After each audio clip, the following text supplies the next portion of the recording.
Hey Word Nerds, so I just got back from a trip in Seattle. I went with a writer friend, Rebecca Skye. We got to go meet with a bunch of our writer friends over there. I got to meet a lot of people that I talked to online, but have never met in person, so that was really exciting. A lot of people were there for the writers conference Write or Die.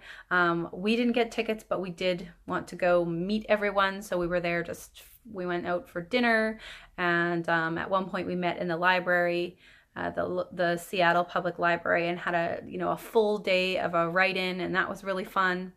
So it was just a great experience. But because I am a head case and my anxiety does not let me sleep when I'm away, it was like probably 3 days without any sleep, maybe like 2.5 nights of solid zero sleep.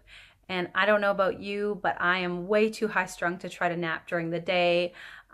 So I just was pretty much kind of a zombie towards the end of the visit. Of course, I still wanted to go to the write-in that we went to, and so I ended up just kind of pushing through on zero sleep and getting my word count in still, which was really great. And while we're there, one of my really good writer friends had to get up and leave the next day at something like 5 in the morning, and she was just like to us, hey, I'm just gonna stay awake all night.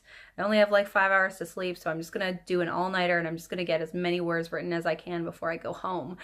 And I was kind of like, what, are you nuts? You're just gonna stay awake all night and just write? And yeah, and she did, and something I ended up really kind of thinking was cool, because that's dedication, right? Like just pulling an all-nighter and getting all the words written that you can before jumping on a plane at like 5 in the morning or whatever. So yeah, I got to hang out with some awesome, super dedicated writers all weekend, and it was actually really inspiring. Because of my anxiety, I've actually taught myself to push through it and focus on writing even when I'm going through something like an obsessive thought cycle or not a full panic attack. I can't write through that, but the kind of general anxiety, I've forced myself to sit down and write through it.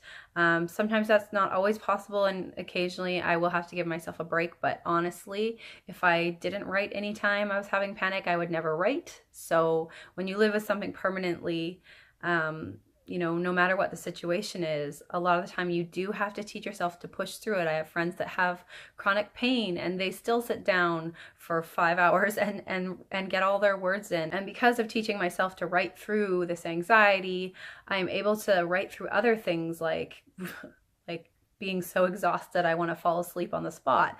And so, I'm hoping that comes in really handy when baby comes later. And writers are amazing. This is something that I've taken from this weekend as well, is that my fellow writers, I have so much respect for them and the things they push through to get their words on the page. Not to say that I should look at that and think that I should never take a break or stop for some self-care, because that's important too. But it's just so cool to see writers that are overcoming against all odds. They're pushing through, and they're finishing their books, and they're creating their world. I know writers that get up at 5 a.m. every morning just so they can get an hour of writing in before the rest of the day hits and things get crazy. We as a collective group of people love writing and are so passionate about it that we will fight through anything that the world throws our way. So that's what I took from this weekend. I absolutely think if you can meet with your writer friends and take encouragement from them and inspiration from them, it's one of the best things you can do to kind of rekindle your excitement about the craft and about being a writer in general. What about you guys? Do you have some super inspiring writer friends that you look up to, or people that push through incredible odds to get the words on the page? Let us know in the comments below. Don't forget, 7:30 Eastern Standard Time on Sunday, we have our live chat, and we would love to see you there. Thanks for watching, and I'll see you next week.